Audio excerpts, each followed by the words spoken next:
avec un budget pour un président, une présidence, ça coûte cher. Donc, lorsqu'on a 9 présidences, on peut imaginer avec les budgets, les gaspillages, ne serait-ce que pour la sécurité de ces gens. C'est 38 000 $ américains par tête comme salaire mensuel et par tête de coordonnateur de CPT.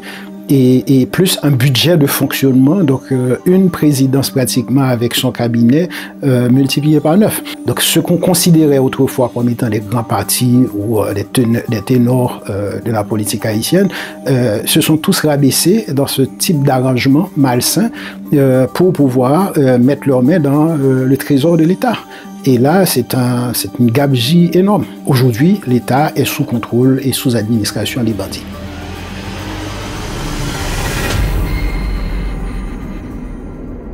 Jean Palem Mathurin, bonsoir. Bonsoir Guy, un plaisir d'être avec vous.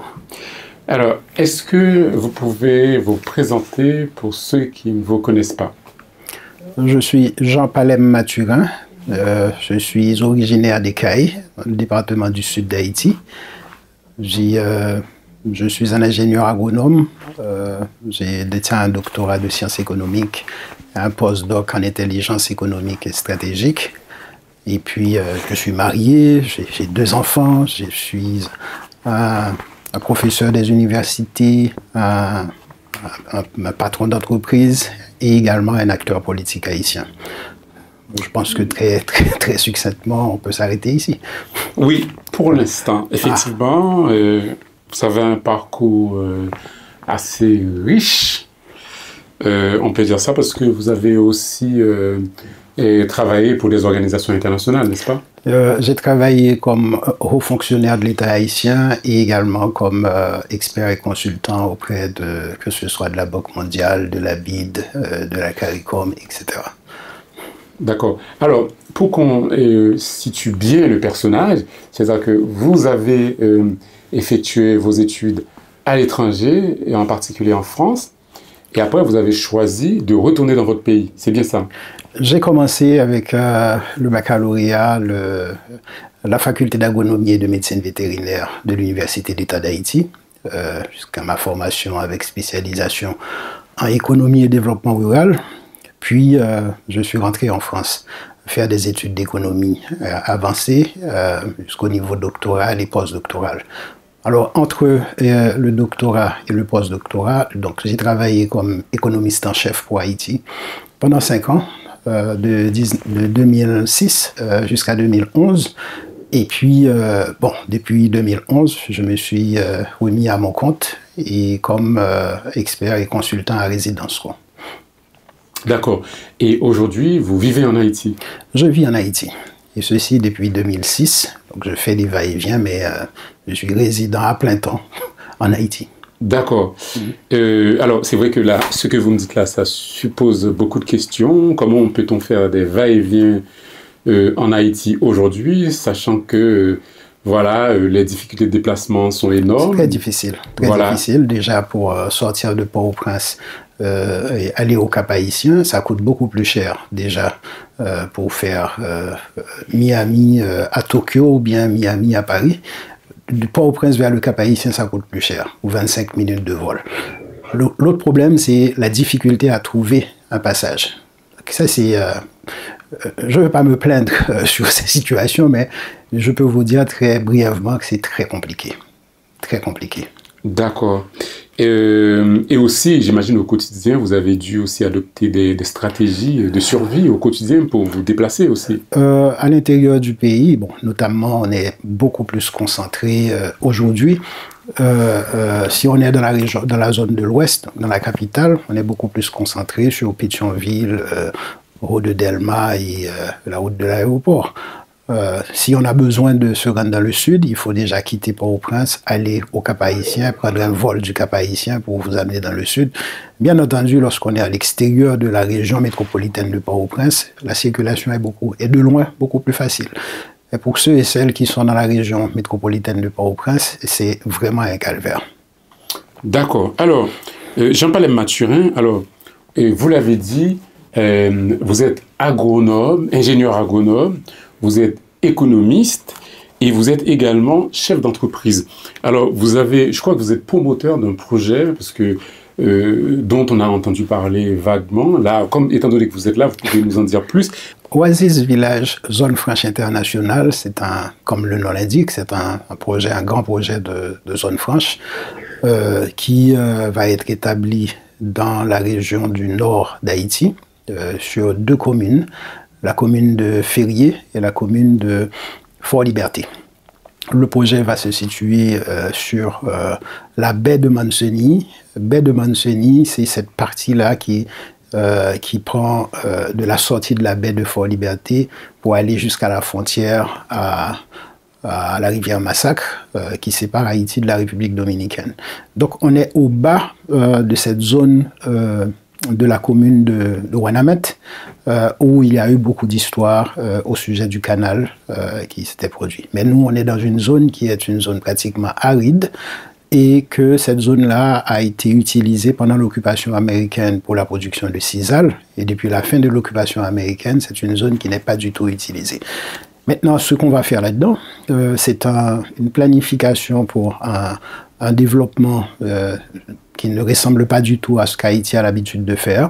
Là, on a pu mobiliser d'importants capitaux étrangers et des capitaux des Haïtiens à l'étranger, et avec des partenariats avec de gros groupes, notamment espagnols et des groupes nord-américains, qui nous permettent de construire d'abord ce que nous appelons les infrastructures stratégiques, qui comprennent à la fois un grand port de transbordement, parce qu'on est sur une zone avec une profondeur maritime de plus de 200 mètres de profondeur, un entrepôt de produits pétroliers, un entrepôt de produits gaziers, un système de génération électrique, un système de téléphonie et un système bancaire.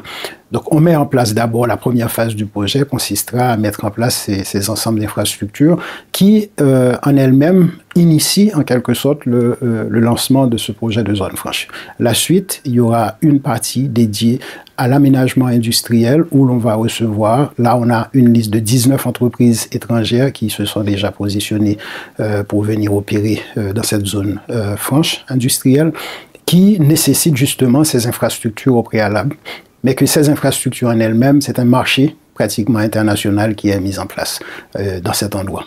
Il faut dire que la zone de Fort-Liberté, et c'est en face de la région du Nord, de la zone Nord, transite le canal du Vent.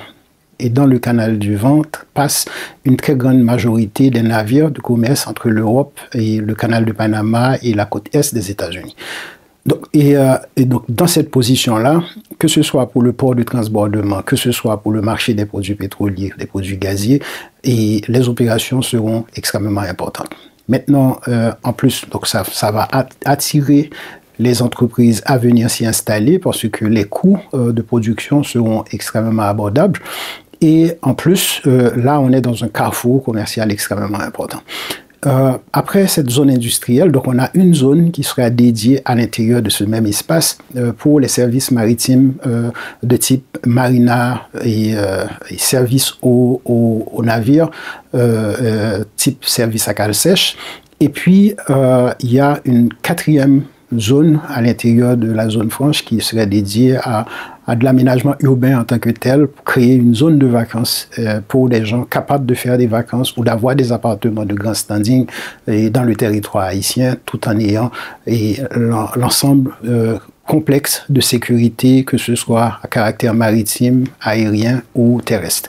Donc voilà en gros ce projet qui vise à créer pratiquement 16 000 emplois directs dans les 5 premières années et plus de 90 000 emplois indirects, et notamment à l'extérieur de la zone. Voilà.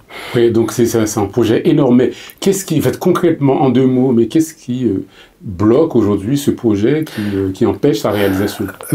Ça a été bloqué principalement par des groupes d'intérêt en Haïti et par le gouvernement qui est sous influence de ces groupes d'intérêt. Ça a pris du temps, ça nous a pris 3 ans, donc on a perdu 3 ans de démarches, des va-et-vient, de dépenses d'argent et de voyages ça et là. On a perdu aussi beaucoup d'entreprises, de partenaires qui ont eu des intérêts dans ce projet, mais qui ont dû se désister. Et actuellement, on a fini par lever l'ensemble des obstacles. On a eu d'abord la reconnaissance de l'éligibilité du projet. Finalement, j'ai signé pour le compte du projet l'accord de principe avec les autorités haïtiennes.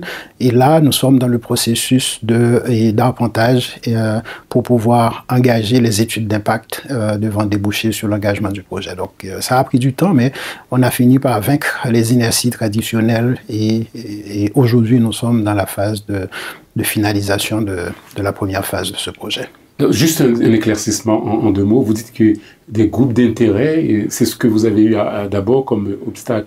Quand vous dites des groupes d'intérêt, vous voulez dire des secteurs, effectivement, qui n'auraient pas intérêt à ce qu'il y ait un tel projet dans le pays? Alors, il y a un problème très profond dans le pays, que je ne pense pas que c'est le plateau le plus approprié pour aborder ça. C'est qu'il y a certaines personnalités, certains groupes d'intérêt dans le pays qui ne croient pas et qui ne voient pas la nécessité d'amener des investissements et de faire du développement à l'extérieur de la région de Port-au-Prince. Et personnellement, je me rappelle quand j'avais aidé Haïti à faire, par exemple, le projet du port touristique de l'Abadie. C'est un des projets que j'ai aidé le pays à pouvoir réaliser. De même, quand on a fait le projet du parc industriel de Caracol, j'ai eu des remontrances de la part de certaines personnalités qui m'ont même menacé, me disant qu'ils ont le contrôle de l'État et qu'ils interdisent à l'État d'entreprendre des initiatives au-delà d'un rayon de 60 km par rapport au centre de Port-au-Prince. C'est extrêmement grave, ça. Ce qui, pour moi, comme Haïtien, était choquant. Mais je leur ai dit qu'heureusement que je travaillais pour l'État, d'une part, et que l'État dans lequel je crois, ce n'est pas un État qui peut être asservi ou contrôlé par quelques petits intérêts comme vous autres. Ça, c'était une première période qui m'a poussé à une forme d'isolement. Et quand je reprends les activités à titre privé pour mettre en œuvre de tels projets, donc encore une fois, j'ai eu la résistance de certaines familles, de certaines personnalités, mais également des acteurs politiques. Parce qu'il faut comprendre que les difficultés que nous avons en Haïti en termes de développement, ça ne provient pas uniquement des acteurs du secteur privé qui ne souhaitent pas voir les affaires se développer ailleurs dans la République, autre que dans la République de Port-au-Prince, mais ça vient aussi des acteurs politiques qu'ils utilisent comme leur extension à l'échelle du territoire. Et donc, j'ai appris que certaines personnalités, bon, je ne vais pas citer leur nom là pour le moment, mais ont perçu, ont perçu de l'argent à la fois de la part des Dominicains et de groupes d'intérêt en Haïti pour empêcher à ce que déjà sous l'administration de Ariel Henry, et Ariel Henry personnellement a également été largement payé pour bloquer et ne pas laisser passer le projet. Donc c'est des situations qu'on a connues et on a pris note. Et heureusement, au cours du temps, on a pu franchir ces obstacles. Et aujourd'hui, nous sommes sur la voie. Et donc, nous regardons le travail qui reste à faire et non ce qu'on a perdu. Très bien, très bien. Alors, aujourd'hui, effectivement, en fait, au-delà de votre engagement sur le plan économique, parce que vous êtes un homme d'affaires assez actif, vous investissez dans le pays, vous faites des projets, mais vous êtes engagé aussi politiquement. Oui. Parce que la situation du pays vous interpelle. Donc, vous avez créé, un regroupement de partis, de personnalités politiques, de la société civile, qui s'appelle MORN. Parce que je crois, avec cette structure qui s'appelle MORN, en fait, l'un de votre objectif, ce que j'ai cru lire, en fait, que vous demandez la libération du pays, nous devons nous débarrasser en quelque sorte, c'est en substance votre propos du CPT, c'est-à-dire ce conseil présidentiel qui dirige le pays actuellement. Alors, il y a des constats qui sont établis et nous avons, heureusement, à la fois par les expériences vécues, mais aussi sur la base des savoirs et des connaissances que nous maîtrisons et les relations que nous avons pu établir avec le reste du pays, nous avons compris que s'il faut casser une architecture politique, il faut avoir une approche par équivalence, par exemple. Et donc, il y a eu 36 partis politiques et quelques organisations de la société civile qui se sont mis d'accord pour mettre en place le CPT. Et nous avons en phase 2 convoqué 315 représentants délégués et constituant de 141 représentants de partis politiques et les autres venant des personnalités de la société civile, des organisations, pour faire cette conférence. Et à l'occasion de cette conférence, il y a eu deux messages résultants. D'abord, les résolutions sur les 5 thématiques qui ont été débattues et un mandat qui nous a été octroyé. Et le mandat a fait sortir des organisateurs de la conférence un comité qui comprend 3 volets. Un comité de suivi de la conférence qui est endossé par 2 autres que sont le comité de négociation et le comité de protocole. Et dans le cadre du travail de négociation, donc il y a eu mandat qui a été décerné à MON et au comité de la conférence pour ouvrir des négociations avec les gens qui ont le contrôle politique actuel du pays. Et parmi ces gens-là, donc nous avons le CPT. Et l'idée, c'est que pour mieux comprendre le sens de ce mandat, et que la conférence nous a confié qu'il faut d'abord procéder par 2 étapes. La première étape consiste à aller négocier et à informer, que ce soit le CPT, les secteurs privés, les secteurs politiques et le monde international, sur les décisions qui ont été adoptées dans le cadre de la conférence. Un, c'est de reconnaître, et alors, c'est pour cela que j'ai dit qu'il faut comprendre les 5 thématiques qui ont été débattues. La première thématique portait sur la sécurité à l'échelle du territoire du pays. Et comment s'assurer que ce soit les Haïtiens qui fournissent de la sécurité à leurs concitoyens, à leur population. Le deuxième élément, c'est par rapport au CPT en lui-même, et de constater que l'échec de l'accord du 3 avril et donc du CPT qui en est son résultant. Et donc, constatant cet échec, la conférence avait demandé de leur informer que si vous avez eu 18 mois et que vous accumulez des échecs et que ça ne vaut pas la peine de vous garder encore 6 mois, ou pendant ces 6 mois, vous allez avoir 9 budgets présidentiels à consommer et vous allez enfoncer le pays encore davantage et dans l'instabilité, dans l'insécurité, parce que vous n'avez rien atteint parmi les 3 principaux objectifs que vous vous étiez fixés, et qu'il s'agisse de rétablissement de la sécurité, qu'il s'agisse des réformes que l'État a besoin, incluant les réformes devant conduire à une retouche de la Constitution, et qu'il s'agisse de la relance de l'économie. Ces 3 variables, ces 3 objectifs n'ont pas été atteints. Donc, constatant cet échec, donc il était bon d'aller voir ces gens pour leur dire que, dans un premier temps, sans avoir à faire couler une goutte de sang additionnelle dans le pays, sans avoir besoin de casse additionnelle, qu'il faudrait qu'on assume nos responsabilités politiques et citoyennes en les forçant à se débarrasser, à laisser le pouvoir, et de façon à ce qu'un nouvel accord puisse être mis en place pour reprendre la gouvernance du pays, en prenant la responsabilité non sur une question de temps, mais de préférence de regarder quelles sont les missions qui seraient confiées à une telle gouvernance, et avec l'atteinte des résultats attendus, en ce moment-là, les réformes seront acceptées et les élections prendront place. Mais justement, effectivement, au-delà de cette conférence, parce que est-ce que il suffit de prendre une résolution, comment dire, dans un regroupement de partis et tout ça, pour contraindre le CPT à déguerpir, parce que il faut imaginer quand même, c'est des gens qui ont le pouvoir, ils vont quand même pas laisser le pouvoir comme ça. Quel est votre moyen de pression concrètement? Justement, c'est que la conférence, comprenant que ceux qui ont le contrôle du pouvoir ne seront pas faciles à lâcher le pouvoir. Donc, la conférence nous avait proposé une démarche en 2 temps. Première démarche qui consiste à rendre public les résolutions et le mandat, et d'ouvrir les négociations avec ces gens.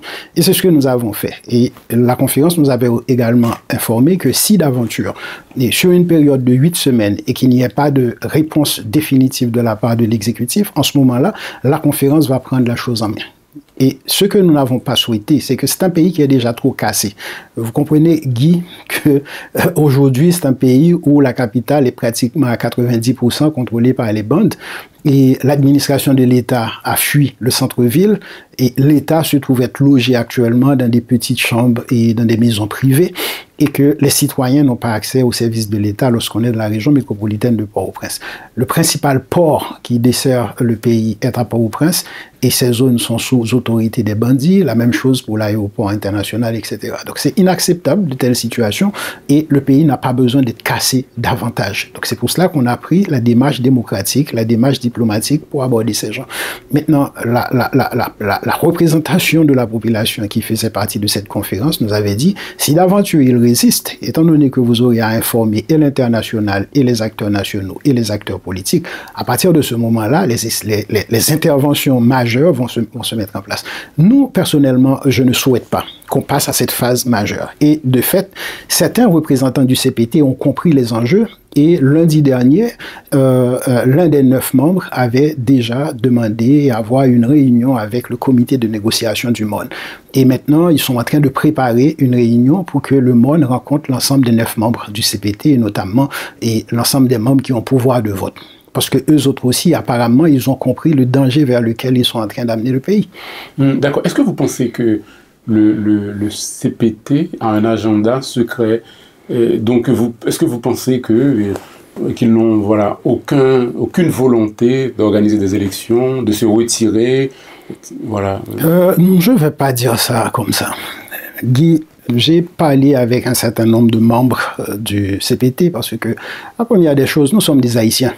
Et que, en tant que personnalité haïtienne, il y a une priorité qu'on devrait considérer qui est Haïti et les Haïtiens, avant de regarder les petites considérations à caractère personnel ou à caractère de groupe, etc.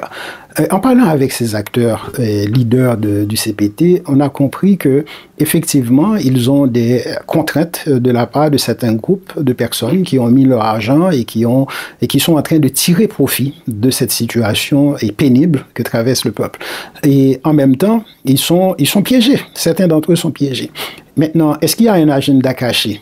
Je ne crois pas parce qu'ils sont convaincus qu'ils ne pourront pas rester au pouvoir par-delà de 7 février 2026. Maintenant, qu'est-ce qu'ils sont en train de faire? C'est d'essayer de se reproduire, s'auto-régénérer. Et là, on leur a dit, devant le constat de la conférence politique d'une part, mais de la mobilisation qui est préparée au sein du pays actuellement, qu'il n'y a pas de chance que de tels plans puissent se mettre en place. Certainement, les gens qui tirent leur ficelle, les gens qui profitent de la situation actuelle, ils auraient souhaité que ça reste le plus longtemps que possible. Et qui sont ces gens-là? Est-ce que vous avez des en particulier, ce sont des gens du secteur privé des affaires. D'accord, ok. C'est eux qui tirent les ficelles. Et ces gens-là, non seulement ils tirent certains d'entre eux tirent, pas tous, mais certains d'entre eux tirent des ficelles à la fois au niveau des gangs, parce que c'est eux autres qui importent et qui distribuent les armes et les munitions, et qui gèrent les gangs, parce que certains espaces extrêmement stratégiques au niveau du pays et où les affaires se font.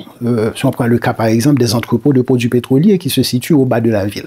Et les containers, les transporteurs continuent à faire le va-et-vient et que ces acteurs du secteur privé, sans aucune gêne, acceptent que les bandits rançonnent les uns et les autres pour faciliter le chargement et le déchargement des marchandises. Et payer pour le trafic maritime, par exemple, ce sont des groupes de secteur privé qui s'entendent pour bloquer le trafic sur les routes nationales et contraindre le trafic à passer par des navires que eux autres encore qu'ils contrôlent. Ça, c'est des choses qui sont connues et argumentées dans le pays. Maintenant, il y en a qui tirent également leur ficelle dans les positions et qu'ils font occuper par certaines personnalités politiques dans l'arsenal de l'État. Et là, encore une fois, on connaît tous les scandales qui sont éclatés, à la fois sur des banques qui ont dû être mises à l'écart parce que ces banques ont été en situation de faillite, mais qui sont forcées d'être maintenues, etc. Donc, il y a plein de cas de mixité entre intérêts privés et affaires publiques et qui ont contribué à mettre le pays en l'état actuel. Donc, ces gens ont cet intérêt à faire perdurer une situation de crise comme celle-là. Mais nous sommes convaincus que ça ne peut pas tenir trop longtemps. On peut imaginer aussi le transport aérien, évidemment. Encore, c'est un autre cas. Ouais, okay. Oui. Donc, il y a des intérêts justement en jeu et entre à la fois un certain nombre d'acteurs du secteur privé, certains joueurs du secteur politique et qui, malheureusement, ils sont en train de pénaliser le pays et qui mettent en état de non-efficacité l'administration publique. Est-ce que ce CPT, j'imagine, coûte beaucoup à l'État? Oui, non, mais avec un budget pour un président, une présidence, ça coûte cher. Donc, lorsqu'on a 9 présidences, on peut imaginer avec les budgets, les gaspillages, ne serait-ce que pour la sécurité de ces gens. En termes de sécurité, ces gens, on a une armée qui est déjà très dépeuplée et que cette armée, pour le moment, compte 1200 à 1500 membres, et la plupart de ces gens sont consacrés au service de la sécurité du personnel présidentiel et de leur famille, par exemple. Donc la population ne bénéficie pas de ce service-là. Maintenant, les budgets, on le dit, c'est 38 000 $ américains par tête comme salaire mensuel et par tête de coordonnateur de CPT. Et plus un budget de fonctionnement, donc une présidence pratiquement avec son cabinet multiplié par 9. Donc ça coûte cher, et parallèlement à ça, la très grande majorité de la population et des gens qui travaillent pour l'État, ne serait-ce que dans le secteur de l'éducation, dans le secteur de la santé, dans le secteur de la justice, sont en grève pratiquement en continu. Non seulement qu'il y a le problème d'insécurité, mais qui ne sont pas payés. Donc voilà des situations qui doivent être adressées très rapidement. Donc ça coûte très cher, et on a l'impression que, et c'est là le coût pour la classe politique traditionnelle, donc ce qu'on considérait autrefois comme étant des grands partis ou des ténors de la politique haïtienne, se sont tous rabaissés dans ce type d'arrangement malsain pour pouvoir mettre leur main dans le trésor de l'État. Et là, c'est une gabegie énorme. C'est-à-dire que, et puis en plus, là, il n'y a pas de contre-pouvoir. Contrairement à d'habitude où il pouvait y avoir un parlement. Aucun contre-pouvoir. Aucun contre-pouvoir, et certains anciens parlementaires tirent également leur avantage dans cette conjoncture, parce que là, comme on a vu qu'on commence à arrêter un certain nombre d'entre eux, etc., mais c'est parce que ces gens profitent de cette situation pour placer des gens ça et là sous leur contrôle, et qui leur permettent de recevoir des fonds normalement dédiés aux activités de l'État, et que ces fonds sont détournés en leur faveur. C'est un gaspillage énorme. Alors aujourd'hui, quelle est la principale source de revenus et de l'État haïtien? Parce qu'effectivement, l'économie est à genoux. Quel est la principale revenu de... Imaginez que le budget de l'État s'est rétréci à un point tel qu'on est passé d'un budget qui autrefois était de l'ordre de 14 à 15 milliards de dollars américains par année pour tomber à 2,4 milliards. Maintenant, les deux principales sources de revenus de l'État, c'est à la fois la DGI et les douanes. Et les douanes ont vu ces revenus significativement augmenter au cours des 4 dernières années, mais étant donné qu'aujourd'hui le pays n'a plus recours aux assistances extérieures, donc ce sont les ressources engendrées à la fois par la DGI et par les douanes qui servent à approvisionner ces administrations à 9 têtes. D'accord. Alors, Monsieur Mathurin, alors on sait qu'aujourd'hui, vraiment, en fait, Haïti est dans une situation qui est inqualifiable. Alors, quelle serait, vous, par exemple, votre solution, vraiment, si vous aviez une baguette magique, quelle serait votre solution si vous pouviez vous dire, ben voilà, ça c'est l'urgence absolue, voilà ce que je ferais pour résoudre ce problème précis? Faut pas rêver, il n'y a pas de baguette magique. Donc ça, il n'y a pas de baguette magique. Donc il faut humainement et techniquement regarder, stratégiquement regarder comment adresser le défi haïtien d'aujourd'hui. Aujourd'hui, c'est un pays qui est en déconfiture parce que il y a un clan d'acteurs privés, d'acteurs politiques qui entretient l'industrie de l'insécurité et qui capitalise là-dessus. Donc, une des premières mesures qu'on devrait prendre, c'est de rétablir les forces de défense et de sécurité du territoire du pays, de façon à ramener l'État à réoccuper ces espaces et ces espaces régaliens.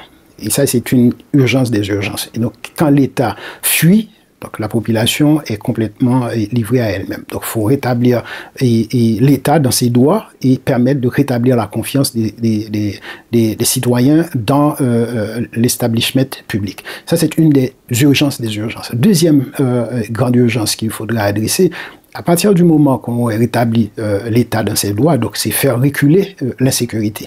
Et à savoir, ramener à la tête de l'État des personnalités qui n'ont pas de compte à rendre aux bandits. Aujourd'hui, l'État est sous contrôle et sous administration des bandits. Et une fois qu'on aura adressé ces défis, donc c'est de permettre à l'État de se redéployer et de remettre les installations et les infrastructures publiques et marchands en état de fonctionnement, rétablissant le fonctionnement de l'aéroport international, rétablissant le fonctionnement du port international, mais permettant à la population d'être encadrée pour pouvoir retourner dans leur cadre de vie. Parce qu'aujourd'hui, on a 1,5 million d'Haïtiens qui se trouvaient dans les tentes dans les camps entre Pétionville et Delma. Et le pays n'est en guerre avec quiconque. Mais également, c'est de pouvoir relancer la production qui donnerait à la fois de la dignité et des revenus et des conditions de vie améliorées pour les Haïtiens. Actuellement, on a 5 millions d'Haïtiens qui sont exposés à toute forme de risques, et notamment des risques alimentaires aigus. Et donc, on est dans cette situation-là où il n'y a pas trop de... Je peux dire qu'il n'y a pas trop de recettes à importer pour aborder ces problèmes. Il faut avoir du courage, de la détermination, mais aussi il faut avoir la capacité à réprimer de quelque nature, de quelque clan qu'il puisse être, tous ceux-là qui sont impliqués à détruire le pays de la sorte. Donc la justice devrait être établie et également la possibilité de non seulement de ramener ces gens qui sont responsables et de chasser les bandits et de les faire passer par devant la justice et de pouvoir les faire payer pour ce qu'ils ont fait. Mais c'est aussi la capacité pour Haïti de se relever et de dire à l'étranger qu'on comprend que pour combattre cette forme de guérilla, ce n'est ni les tanks étrangers, ce ne sont ni les fusils étrangers et le personnel étranger qui peuvent le faire. Le pays doit reconstituer sa capacité à assurer son autonomie et sa défense et à composer avec sa population. Maintenant, parallèlement à ça, il faut envisager comment récupérer, recycler et préparer la jeunesse qui est aujourd'hui un terrain favorable pour les bandits. Les jeunes filles et les jeunes garçons qui sont en plus grande partie absorbés par les bandits et qui servent de chair à canon. Donc, comment sauver la jeunesse de notre pays et recréer une ambiance nationale saine et orientée vers l'avenir, un avenir de progrès, un avenir de meilleures chances pour tous les Haïtiens.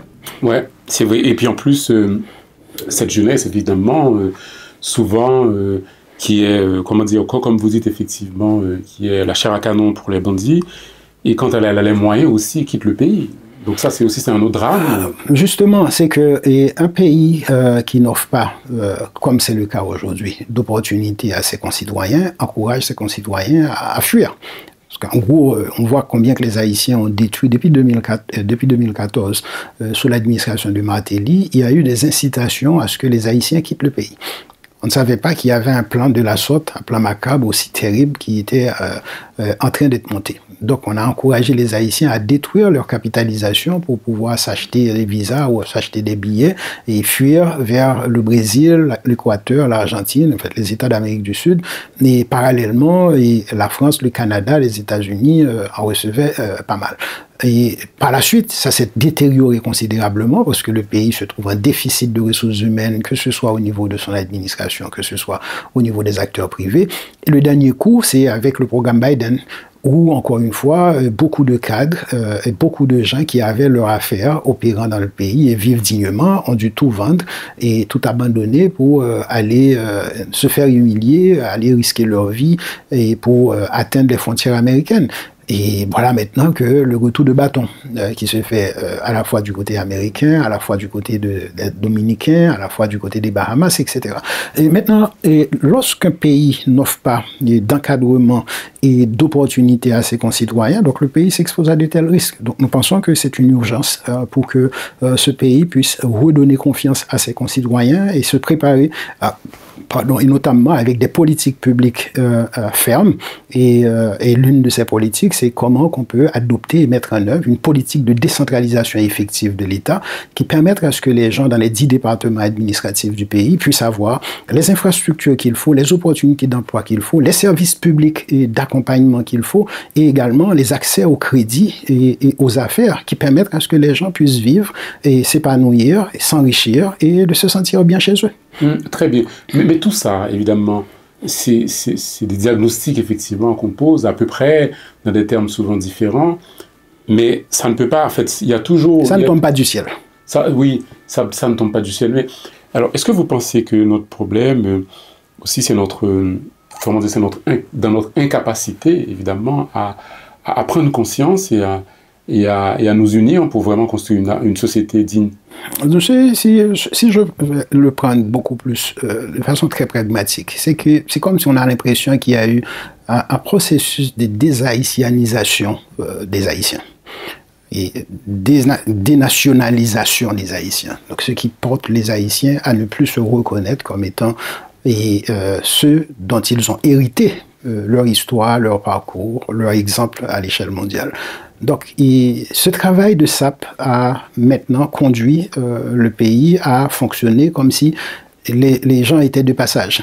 Donc, ils n'ont pas d'attache comme nous l'avions vécu, comme nous l'avions étudié, ou comme certains parmi nous autres encore détiennent de telles attaches.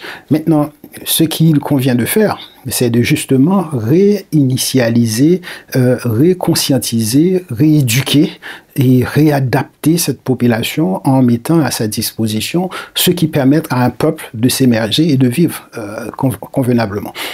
Lorsque les gens ne peuvent pas avoir du travail et que les gens ne peuvent même pas sortir de chez eux et qu'ils n'ont pas une présence de l'État ni un service de l'État où ils peuvent se rendre pour pouvoir et répondre à leurs besoins, certainement, n'importe quelle ouverture qu'ils trouvent pour fuir, ils vont fuir. Or, normalement, ce sont les citoyens qui font les pays, c'est pas le contraire. Et c'est justement le défi de notre génération, c'est de comprendre ces enjeux et de rechercher toutes les opportunités permettant à ce que les réformes dont ce pays a besoin puissent être mises en œuvre, permettre la décentralisation effective du pays, attirer ce qu'il faut comme investissement, renforcement des institutions de l'État, réorganiser la société, retoucher le système éducatif, rebâtir, reconstruire le pays. C'est un pays qui est aussi cassé. Donc, et c'est difficile de demander aux gens de rester dans quelque chose de cassé et de boiteux. Et ces gens partent, en général, les Haïtiens ne filent pas n'importe où. Les Haïtiens vont quitter Haïti pour aller dans des environnements qui sont meilleurs qu'Haïti. En pensant que et cette amélioration qu'on voit chez les autres, ça c'est tombé du ciel. Non, et je leur répète ça tout le temps. Et une société est constituée de femmes et d'hommes qui ont une conscience citoyenne et qui ont une envie de vivre et de vivre en liberté et qui acceptent de faire les sacrifices qu'il faut pour qu'on y parvienne. Très bien. Mais est-ce que vous êtes optimiste, M. Mathieu? Si je ne l'étais pas, je n'aurais pas été avec vous ici. Certainement, j'aurais peut-être faire comme plein d'autres, choisir la facilité ou choisir les humiliations ou même choisir contre leur volonté de rester ailleurs. J'ai pris la liberté de rester en Haïti et je travaille avec beaucoup d'Haïtiens qui sont très courageux. Certains sont également dans la diaspora et qui ne rêvent que de voir les choses se débloquer pour pouvoir entrer dans le pays. Et j'ai fait très attention à ce que je suis en train de vous dire, mais je suis convaincu que ce soit dans les thèmes politiques ou que ce soit dans les secteurs d'investissement où je suis très engagé, les manifestations d'intérêt que j'ai reçues de la part de pas mal d'Haïtiens, ça me renforce encore dans cet optimisme que ce sont les citoyens qui font un pays et que nous devrions nous mettre à la tâche jour et nuit pour pouvoir y parvenir. Très bien. Alors, on sait évidemment que vous dirigez un parti politique qui s'appelle... Alors, c'est pas un parti. Hein. Force Pepla. Oui, ok. Force Pepla est un parti politique. C'est un parti politique, c'est bien ça. Politique, ouais. Alors, j'ai envie de vous demander, est-ce que, et quand on vous entend, on voit effectivement que vous avez des solutions, que vous avez mûrement réfléchi à la crise haïtienne, vraiment. Est-ce que vous êtes candidat aux prochaines élections? Enfin, je dis aux prochaines, s'il y a des élections. Justement, pour le moment, il n'y a pas d'élection en perspective. Et comme vous le voyez, j'ai pas trop de temps. Et je regrette d'être déjà assez âgé. Parce qu'il y a tellement de choses à faire et ce pays a tellement besoin de nous. Mais je sais que dans n'importe quel secteur que je me retrouve dans mon pays, je suis utile. Et c'est ce qui me donne beaucoup de fierté et de dire que je suis haïtien et que je sais que je m'engage avec mes sœurs et frères haïtiens pour essayer de trouver des solutions. Est-ce que une déclaration de candidature change quelque chose dans la nature de la personne que je suis? Je ne le crois pas. Et je crois qu'il y a lieu, justement, d'attirer des gens compétents, des gens honnêtes et des gens capables, mais également des gens qui ont des réseaux de relations et qui ont une crédibilité et qui peuvent l'attester en interne comme en externe et qui seraient capables de se rendre disponibles pour travailler, pour relever le pays. Je suis de cette catégorie-là et j'encourage tous ceux et celles qui seraient dans ces capacités à se mettre au service de leur pays. Est-ce que je dois être candidat? Il n'y a pas d'obligation. Mais si le regroupement des acteurs, en plus de Force Pepla, met du mouvement pour la réconciliation et la reconstruction nationale, des centaines d'organisations et de personnalités haïtiennes de la diaspora qui supportent et qui accompagnent ces initiatives, me demandent de leur représenter et d'assurer les plus hautes fonctions de l'État, je le ferai avec plaisir, mais avec aussi beaucoup de courage et beaucoup d'honneur. Mais comme vous le voyez, ce que je suis en train de piloter comme initiative pour développer le pays, il me faudra une administration avec des gens compétents, capables de comprendre comment on reconstruit un pays. Et donc si ces gens, si d'autres personnalités sont en mesure de le faire, et de m'aider à pouvoir mettre en application ce dont je dispose pour le pays, j'ai même pas besoin d'aller aux élections. Très bien, très bien. Merci beaucoup, Jean-Palais Mathurin, de passer nous voir à Haïti Inter pendant que vous êtes à Paris et que vous êtes venu aussi rencontrer la communauté haïtienne de France et également, si je comprends bien, certains amis que vous avez laissés à Paris parce que vous avez vécu et fait vos études aussi ici à Paris. Voilà. Je pense que j'ai vécu 3 périodes à Paris. J'ai vécu la première période des études, le deuxième, le troisième cycle d'économie et pendant lesquels j'ai profité pour me marier, pour avoir 2 enfants, qui sont maintenant 2 grandes personnes. Et deuxième période, je suis revenu faire de la recherche et faire ma thèse doctorale où j'ai élargi le champ de ces multiplicités d'amis, que ce soit d'origine haïtienne, d'origine européenne, d'origine africaine et autres. Et puis, un troisième temps, c'est le temps où je suis venu pendant 2 ans faire des études postdoctorales à l'Institut des hautes études de défense nationale ici, et où encore on a élargi ces réseaux de relations et ces réseaux d'amis. Il y a tout ce monde-là. Mais il y a aussi d'autres choses qui, certaines fois, me demandent de me déplacer. Et en particulier, Paris est un hub, c'est un point où, de là, on est connecté à plusieurs autres territoires. Mais lorsqu'on est dans les affaires, c'est extrêmement important parce qu'il y a des personnalités qui, comme nous autres, transitent par ici. Donc, c'est des occasions de pouvoir les rencontrer. Et c'est une place aussi où il y a des affaires qui se font. Donc, tout ça explique ma présence ici. Mais temps très court, ça passe très vite. Merci beaucoup. Merci beaucoup. C'est un grand plaisir. Palais Mathurin, merci. Bon séjour à Paris. Et puis voilà, bon retour en Haïti. Merci beaucoup. Merci, M. Guy. À bientôt. Merci beaucoup. Merci. À bientôt. Au revoir.